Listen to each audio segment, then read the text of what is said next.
नमस्कार, बुलेटिन में आपका स्वागत है और मैं हूं आपके साथ रितेश कुमार गौतम। और विस्तार से बात करेंगे यूपी की खबरों की। लखनऊ के लोक भवन सभागार में कार्यक्रम हुआ जिसमें मुख्यमंत्री योगी आदित्यनाथ शामिल हुए।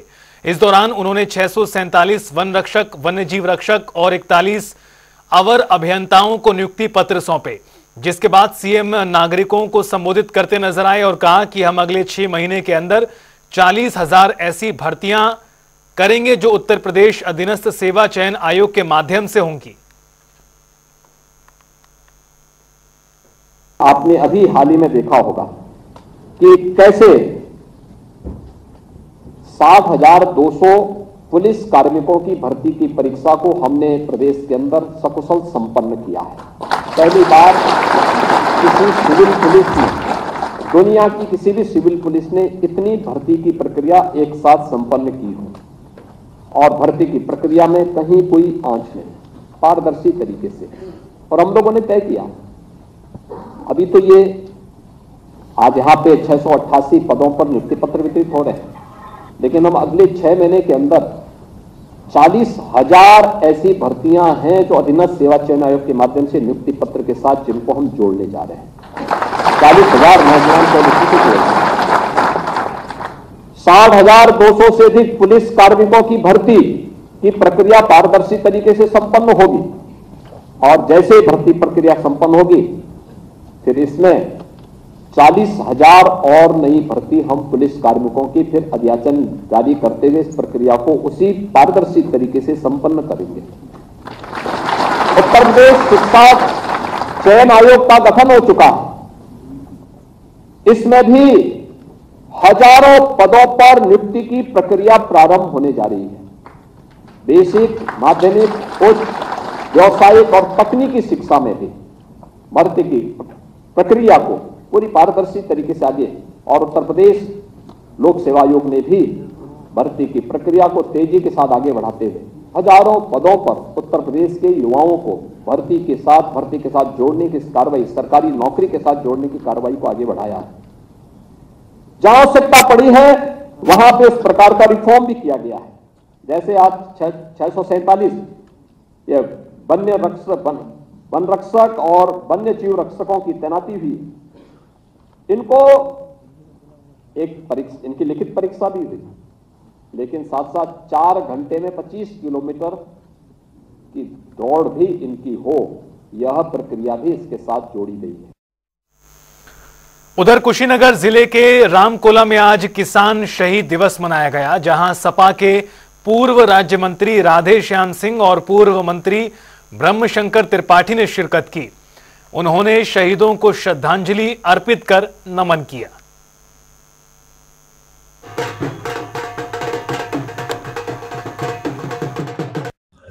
आप सभी का स्वागत करते हैं शहीद दिवस के अवसर पर। ये 32वां शहीद दिवस दलित पड़ोही और जमींदार मियाँ के नाम पर रामकोला में मनाया जा रहा है। 1992 में गन्ना मूल्य मांगने पर और चीनी मिल चलवाने के लिए आंदोलन हुआ था, जिसमें 2 किसान शहीद हो गए। लंबा आंदोलन हुआ, सरकार के इशारे पर गोली चली, 2 किसान शहीद हो गए और सैकड़ों किसानों के हाथ पैर तोड़ के जेल में बंद किया गया। ये शहीद दिवस अन्याय, अत्याचार, जुल्म के खिलाफ लड़ने का संदेश देता है। आज जनपद में, प्रदेश में कहीं भी किसान खुशहाल नहीं है। 1992 में भी भारतीय जनता पार्टी की सरकार थी और आज भी भारतीय जनता पार्टी की सरकार है और किसान परेशान है। उस समय 92 में जो पड़ोही हरिजन और जमींदार मियाँ की शहादत हुई, अबाऊ राधे श्याम सिंह को बंद किया गया और मैं समझता हूँ उसमें हजारों लोगों को चोटें आई, सिर्फ इसलिए कि गन्ना किसानों ने अपना हक, अपना भुगतान मांगा था। लेकिन ये गूंगी बहरी सरकार जो आज भी है वो भी किसानों के हक में कोई काम नहीं कर रही है। मैं समझता हूँ किसान परेशान हाल है। मैं बधाई दूंगा राधे श्याम सिंह को, जो 32 सालों से मुतवातिर, जो अपने दूसरा कोई अपने माँ बाप की याद नहीं करता है, फिर भी शहीद दिवस पर हर साल ये पड़ोई हरिजन और जमींदार मियाँ की शहादत का मेला लगवाते हैं। मैं इनको ईश्वर से प्रार्थना करता हूं कि ये चिरंजीवी रहें और जब तक जिए तब तक ही शहादत चलाते रहें। प्रदेश सरकार के जल शक्ति मंत्री स्वतंत्र देव सिंह बाराबंकी पहुंचे, जहां वो संत निष्ठा साहब के जन्म दिवस कार्यक्रम में शामिल हुए। इस दौरान उन्होंने संत विशाल देव साहब की स्मृति द्वार का फीता काटकर शुभारंभ किया। साथ ही उन्होंने संत निष्ठा साहब से आशीर्वाद लिया और भंडारे का प्रसाद भी चखा।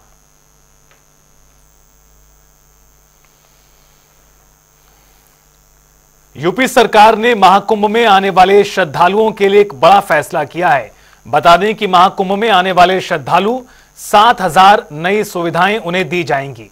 साथ ही मेला क्षेत्र में श्रद्धालुओं के लिए 220 इलेक्ट्रिक बसें चलाने का भी फैसला हुआ है। इसी को लेकर रोडवेज के एमडी मासूम अली सरवर से जनता टीवी ने बातचीत की। देखिए, रात का कुंभ एकदम मुहाने पे है और लगातार इसके लिए तैयारियां चल रही हैं। परिवहन निगम की बहुत बड़ी भागीदारी है कि पूरे प्रदेश से और देश से जो लोग आएंगे उनको भेजना वहां तक और वापस लाना। इसके अलावा जो है तमाम अन्य व्यवस्थाएं भी निगम की रहती हैं। इसलिए हमारे साथ जो है एमडी मासूम अली सरवर जी हैं, मैं उनसे जानूंगा क्या है कुंभ की तैयारियां। सर, महाकुंभ हमारे लिए बहुत बड़ी सांस्कृतिक के एक पूरा प्रोग्राम होता है जो विश्व स्तर का होता है, जिसमें करोड़ों लोग ट्रैवल करते हैं। हमारे श्रद्धालुओं को किसी प्रकार की कोई परिवहन में कोई परेशानी न हो, इसके लिए माननीय मुख्यमंत्री जी द्वारा लगातार निर्देश काफ़ी दिनों से दिए जाते रहे हैं। बजट में भी हमें 500 करोड़ रुपए पहले मिले और 1000 करोड़ रुपया इस बार मिला है, यानी एक बजट में 1500 करोड़ रुपए परिवहन निगम को उपलब्ध कराया गया है, जो कि आज तक इतिहास में नहीं हुआ था। तो इससे आप समझ सकते हैं कि माननीय मुख्यमंत्री जी द्वारा कितना प्राथमिकता का ये कार्यक्रम है। परिवहन निगम लगातार पिछले 1 साल से महाकुंभ की तैयारी कर रहा है और इस बार 7,000 बसें जो हम लोग एकदम नई चकाचक बसें, हर तरह की बसें, छोटी बसें, बड़ी बसें, स्लीपर बसें, एसी बसें, हर तरह की बसों को इस बार लगाया जाएगा।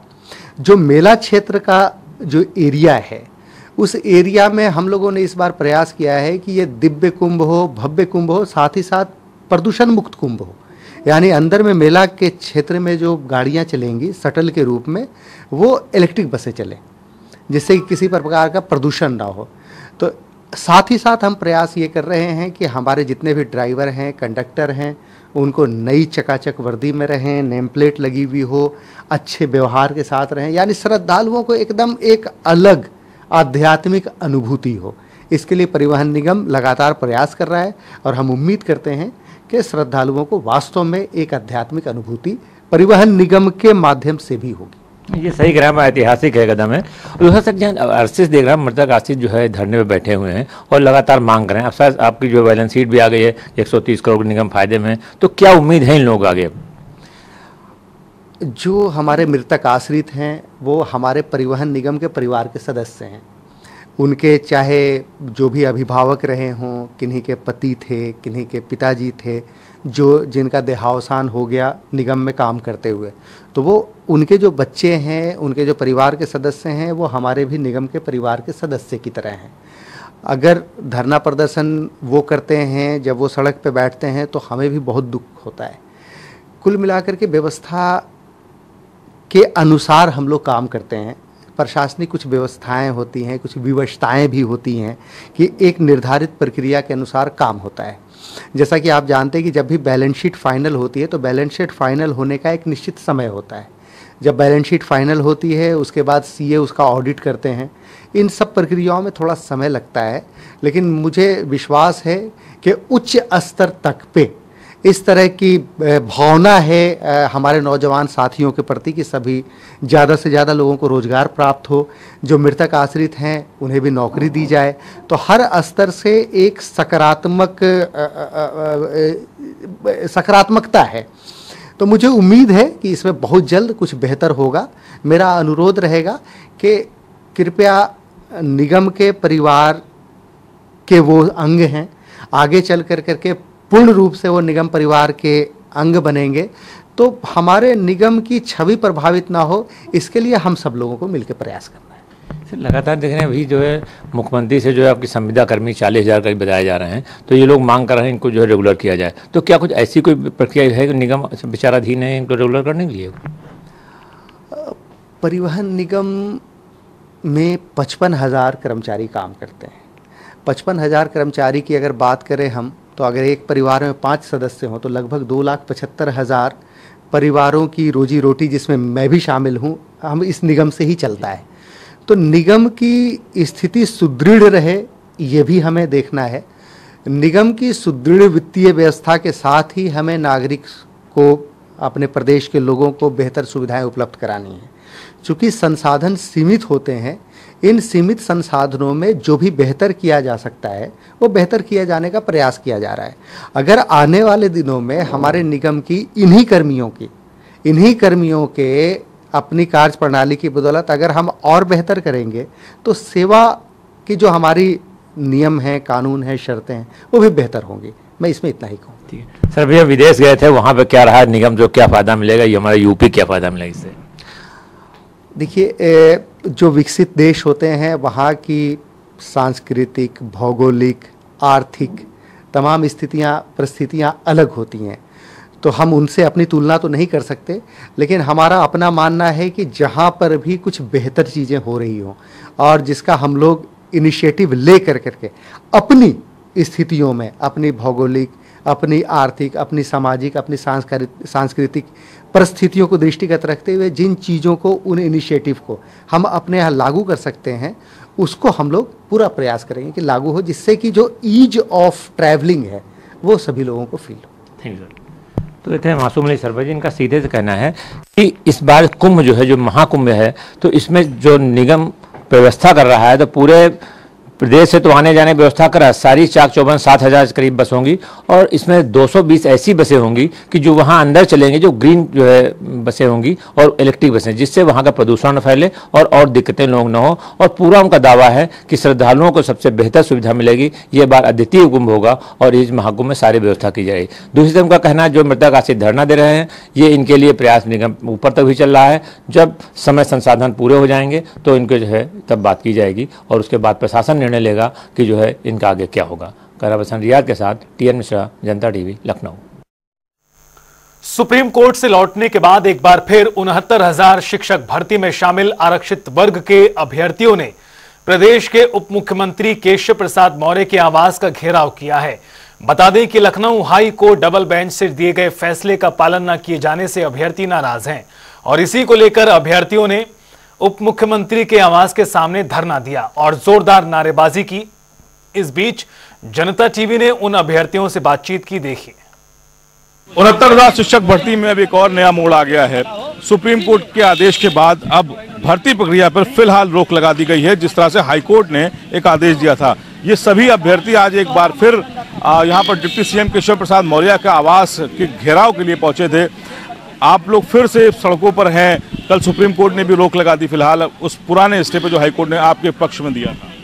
हाँ, नहीं, कोई रोक नहीं लगाई है। 23 तारीख को फिर से सुनवाई के लिए बोला है और ये कहा है कि अभी तक इस पर कोई कुछ करेगा नहीं और पूरी तरीके से स्टे नहीं लगा है, न स्टेटस में भी दिख रहा है, सिर्फ हवाबाजी बनाई जा रही है। आज हम लोग आए हैं, केशव जी से मिलने आए हैं, बताने आए हैं कि हाथी के दांत दिखाने के और खाने के और दोनों अलग चीज़ें हैं। अगर आप सच में हमारे साथ हैं तो वाकई में आश्वासन मत दीजिए, हमारे लिए एडवोकेट पैनल की व्यवस्था करिए। हमारे लिए आप बड़े बड़े जो वहाँ पे धुरंधर एडवोकेट हैं और व्यवहार हैं, उन सब की व्यवस्था करिए।